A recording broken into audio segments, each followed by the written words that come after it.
দেনা বাবদ যে টাকাটা কেড়ে নিয়ে চলে যাচ্ছ, আমার একটা ভাইয়ের চাকরি হতে পারতো এই টাকায়, এই টাকাটা কেড়ে নিয়ে যেও না।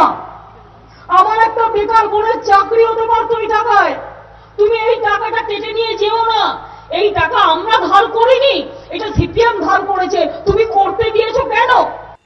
ক্ষমতায় আসার পর থেকে গত 21 মাসে পূর্বসূরিদের বিরুদ্ধে অসংখ্যবার এই অভিযোগ করেছেন মুখ্যমন্ত্রী মমতা বন্দ্যোপাধ্যায়। বারবার বলেছেন রাজ্যের কাজে বাধা হয়ে দাঁড়াচ্ছে বেহাল আর্থিক দশা, আর তার কারণ সিপিএম এর ঋণের বোঝা।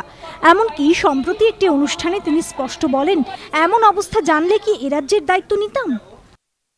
ওই যে নুন আনতে পান্তা ফুরায়, এমন আমার ভাগ্যের পরিহাস।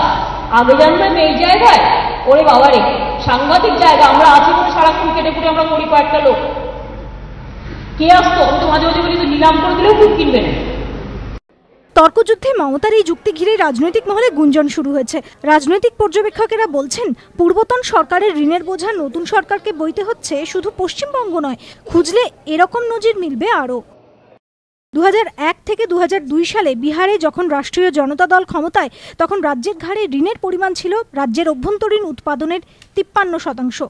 একটু তুলনামূলক দৃষ্টিভঙ্গিতে দেখলে 2009 থেকে 10 সালে পশ্চিমবঙ্গে এই অনুপাতটা ছিল 42.8%, অর্থাৎ প্রায় 10% কম।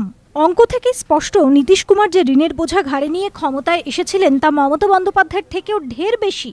আর এখন একাদশ পঞ্চবার্ষিকী যোজনার সময়কালে দেশের মধ্যে বিহারের আর্থিক বৃদ্ধির হার সর্বোচ্চ, গড়ে বার্ষিক 11.95%।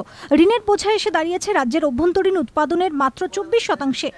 রাজনৈতিক পর্যবেক্ষকদের প্রশ্ন, এই তথ্যগুলি কি কোনোভাবে পশ্চিমবঙ্গের ব্যস্ত মুখ্যমন্ত্রীর নজর এড়িয়ে গিয়েছে?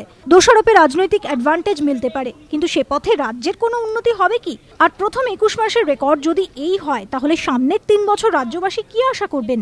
এবিপি আনন্দ।